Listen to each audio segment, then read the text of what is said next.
అదే నేను అంటుంటా, దావీదుని దేవుడు కృపకు దూరం చేయలేదు, శిక్షించాడు, కొట్టాడు. ఒకవేళ నువ్వు దేవుని ఎన్నికలో ఉంటే, దేవుని ప్రణాళికలో ఉంటే, నీ పాపం ఒకవేళ నువ్వు చేసి ఉంటే, నువ్వు ఒప్పుకుని ఉంటే, దేవుని దగ్గర సరి చేసుకుని ఉంటే, నీ పాపానికి ఖచ్చితంగా ప్రాయశ్చిత్తం దేవుడు చేస్తాడు. ఎప్పుడు ప్రాయశ్చిత్తం చేస్తాడో తెలుసా? నువ్వు పాపిగా ఉన్నప్పుడు నీకు ప్రాయశ్చిత్తం దేవుడు ఆల్రెడీ చెల్లించాడు. నువ్వు దేవుని నిరిగి పరిశుద్ధాత్మ పొందుకున్న తర్వాత పాపం చేస్తే మాత్రం దేవుడు పనిష్మెంట్ అనేది ఇస్తాడు.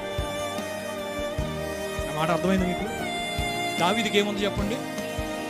పరిశుద్ధాత్మ ఉందని చెప్పండి. అయ్యా, దావీదుకి ఏముంది? పరిశుద్ధాత్మ ఉంది. కాబట్టి దావీదు ఒక రిక్వెస్ట్ చేశాడు, నీ పరిశుద్ధాత్మను నా యొద్ద నుంచి తీసివేయదు. నేను తప్పు చేశాను, తల్లి గర్భములో నేను పాపములో గర్భం ధరించింది, పాపంలో నా తల్లి నన్ను కన్నది.